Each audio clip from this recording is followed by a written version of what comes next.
Hello everyone, and welcome back to Queen Elizabeth, A Day in Her Life. It's time for the royal news. So let's see what's been happening around the date of June 24th, 2025. The first story comes from Fox News, and it's dated June 23rd, 2025. Prince William and Kate Middleton are quietly building trusted team for inevitable transition. And this story is by Stephanie Nolasco and Ashley Papa from Fox News.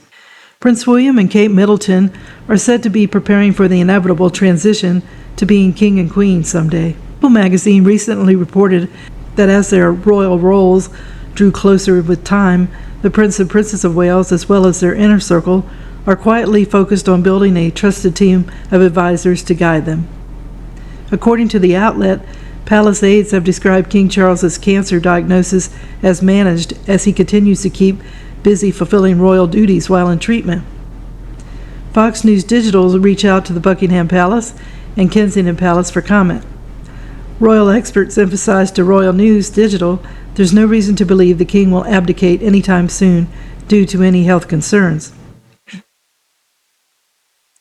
Prince William and Princess Catherine are indeed discreetly assembling a top-notch, extremely competent and reliable team to guide them through the coming transition, British royal expert Hilary Forwich told Fox News Digital.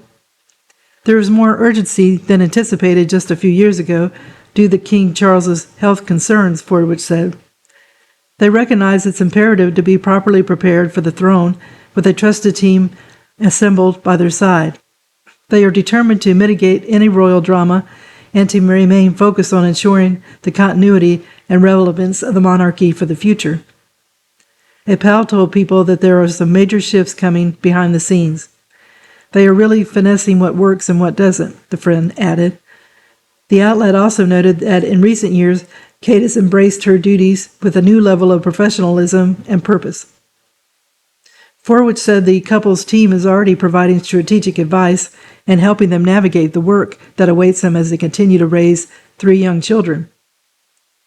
Those who know members of the current team, who are said to be predominantly from diplomatic and governmental backgrounds, share that they are most approachable than those in the previous royal households, said Forwich. Kate stirred headlines on Wednesday when she unexpectedly pulled out of a scheduled return to the Royal Ascot. The 43-year-old was said to be disappointed not to be there, but is still trying to find the right balance as she returns to public engagements. In January, Kate announced she was in remission from cancer.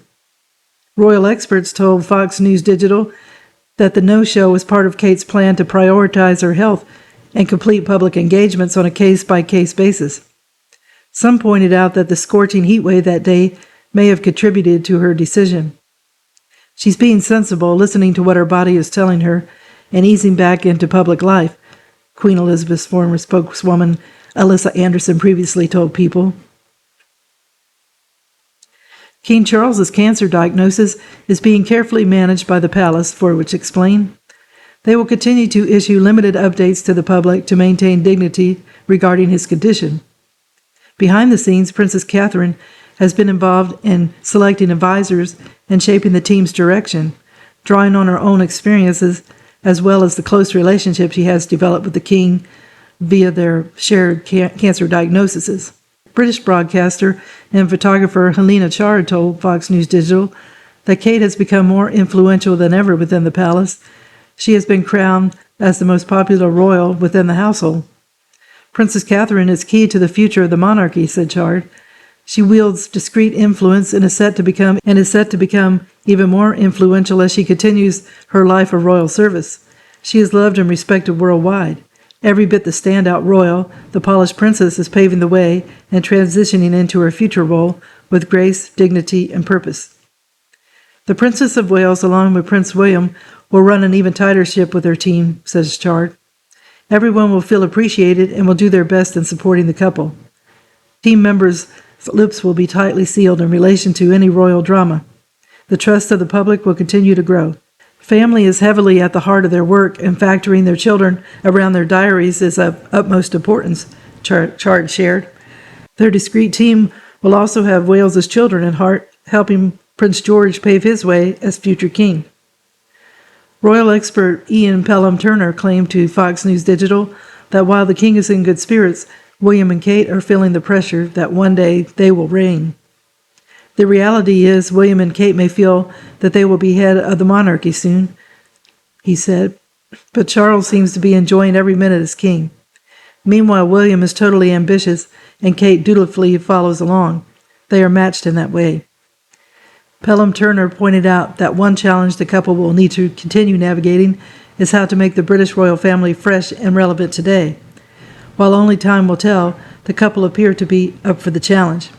The big smile on King Charles's face says a lot, he added. The second story comes from Y Entertainment, dated June 24th, 2025. Why Prince Philip was very disappointed with Meghan Markle after she joined the royal family. This story is by Favor Adegoke, dated June 24th, 2025.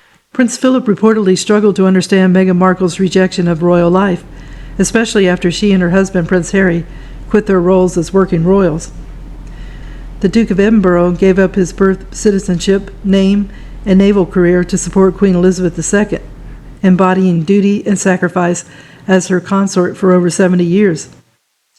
According to the new report, Prince Philip expected the same level of commitment from Meghan Markle when she joined the royal family, but he was left feeling disappointed.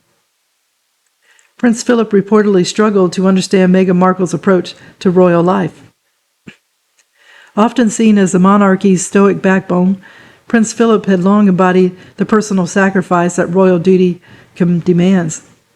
Upon marrying then Princess Elizabeth, Philip gave up not only his naval career, but also his Greek citizenship and his family name.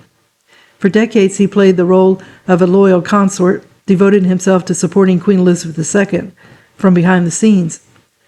This sense of duty and selflessness shaped his expectations for others who joined the monarchy, and it was no surprise that he expected others who married into the family to show a similar level of dedication. According to royal biographer Ingrid Seward in a 2020 interview with Sky News, Philip struggled to comprehend Meghan Markle's choices after her marriage to Prince Harry in 2018, and he was dismayed by what he saw as a refusal to embrace the responsibilities that came with their titles. Philip couldn't understand why Meghan wouldn't simply support Harry and the monarchy the way he had supported the Queen, Seward explained per the Daily Mail. He gave up everything, his career, his identity, for duty. That shaped his entire outlook. Seward continued, I think he's very, very disappointed because I think he feels he gave up his naval career in order to stand by the Queen and help the monarchy. And why can't Meghan just give up her acting career, support her husband, and support the monarchy? She added, he just cannot understand why she couldn't support Harry and help him rather than wanting to have her voice. Prince Philip reportedly distanced himself from royal crisis talks over Prince Harry and Meghan Markle. According to Seward, when Harry and Meghan announced in January 2020 that they were stepping back from their royal duties, the late Queen called a crisis meeting at Sandringham to address the situation. However, Philip chose not to be involved in the discussions about the couple's future. Philip, along with Kate Middleton and Camilla, was notably absent from the high-level meeting attended by Elizabeth II, then Prince Charles, Prince William, and Harry. Meghan, who remained in Canada with baby Archie at the time, was reportedly upset that she wasn't included in the summit. Seward revealed that the Duke of Edinburgh had no interest in participating in what he saw as a disruptive affair. Of course, it irritates him hugely, she said in a 2020 interview, and when they had the Sandringham summit, Prince Philip was seen leaving the house very swiftly before they all arrived. He simply doesn't want to get involved anymore. Prince Philip's early sacrifices and struggles for recognition. Long before his marriage to Elizabeth and his title as the Duke of Edinburgh, Philip underwent a significant personal transformation. To become a British citizen, he relinquished his Greek and Danish royal titles and adopted a new name, Philip Mountbatten, thereby shedding his birth name, Philippos Andrio of Schleswig, Holstein, Sonderburg, Glucksburg. His life changed even more dramatically when Elizabeth became queen at just 25, following the sudden death of her father, King George VI. Historian Tessa Dunlop, in her biography, Elizabeth and Philip, noted that Philip accepted he would not be named Prince Consort like Queen Victoria's husband, Prince Albert, acknowledging that times had changed. However, Philip didn't take kindly to the decision for the royal family to continue using the name Windsor rather than adopting her surname after his marriage to Queen Elizabeth. While he hoped the royal house would bear his name, Mountbatten, Prime Minister Winston Churchill, encouraged by Queen Mary, stood firm on keeping Windsor. Prince Philip, the only man in the country not allowed to give his name to his own children. A compromise was floated suggesting the family could be called the House of Edinburgh, but as historian Tessa Dunlop noted, Philip wasn't fussed over which name so long as it was his name. In the end, even that compromise was denied.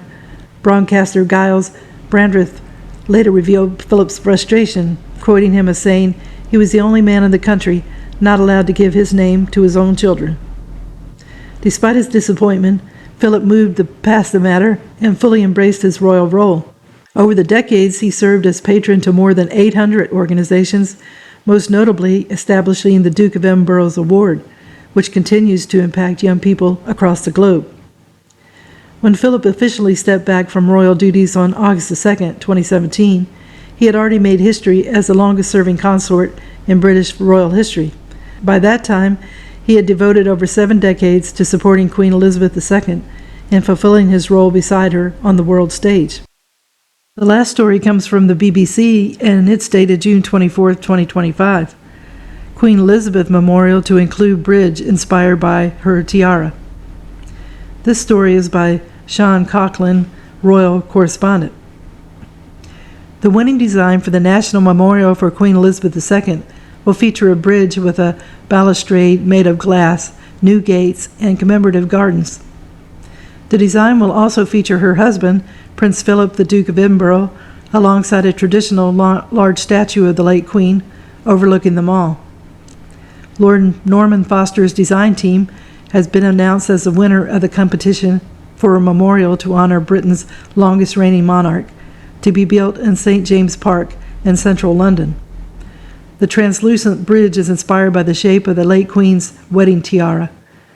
Newly laid gardens in St. James Park will commemorate the Commonwealth and the communities of the United Kingdom.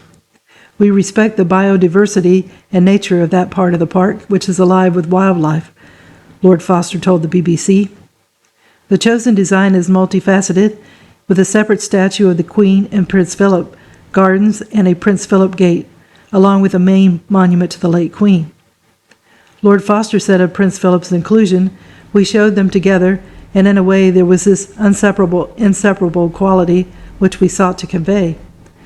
The design, chosen from a short list of 5 concepts, is a balance of traditional elements and modern elements, informal," says Lord Robert Javerin, chair of the Memorial Committee and the late Queen's former private secretary. Lord Javerin wants the memorial to help people reflect on an extraordinary life, someone who for a very long reign was part of the way that this nation looked at itself, the way we changed and evolved. He says the memorial should evoke a sense of her life of service, he told the BBC. He thought she would have been pleased with the memorial being placed in St. James Park, visible from Buckingham Palace. "I think the location is something which would have appealed to her. You could see the bridge from the room where she often sat for paintings," he said. Lord Javerin thought that she would have approved of the proposed new bridge across the pond, with a reinforced glass balustrade echoing the tiara worn on her wedding day in 1947. Elizabeth and Philip's marriage lasted 73 years, until his death in 2021. The late Queen spoke of how much she missed her beloved husband, and this memorial design brings them together, with figures of the couple and a Prince Philip gate. There is no date yet set for the monument to be completed, and the final cost is still to be decided, with the budget previously said to be between £23 million and £46 million. The anti-monarchy campaign group Republic called for the royals to pay for the memorial rather than the government. They could pay for their own statue, said the group's chief executive Graham Smith. The design will see the reshaping of a section of St. James's Park, with a bridge, 2 new gates, and 2 gardens, as well as statues of the Queen and the Queen with Prince Philip. Lord Foster said it was an honor and a privilege for his team to carry out this project, which stretched the boundaries of art and technology. The leading architect's previous work has included the Gherkin Office Tower and the Great Court of the British Museum in London and the Reichstag Dome in Berlin. He said the memorial was a creative attempt to convey the values she represented to the many people who were passing through the park. The different layers of the memorial would suggest the richness, the complexity, and the many different dimensions of the late Queen's reign, he said. And the bridge would have a jewel-like quality, he said. The bridge is lightweight. It can be floated along the Thames. It can come in overnight. The old bridge can be taken away. It's translucent with a very light touch in the landscape, Lord Foster said. The final look of the statues will depend on the sculptor, who is yet to be appointed.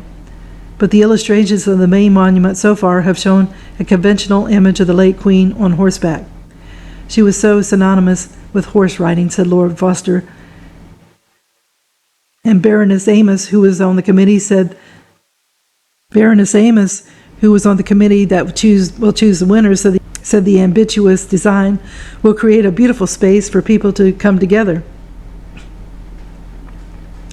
The Chancellor of the Duchy of Lancaster, Pat McFadden, said it was a beautiful memorial to the late Queen's life and legacy of public service, which would provide a space to reflect on and celebrate our longest reigning monarch for centuries to come.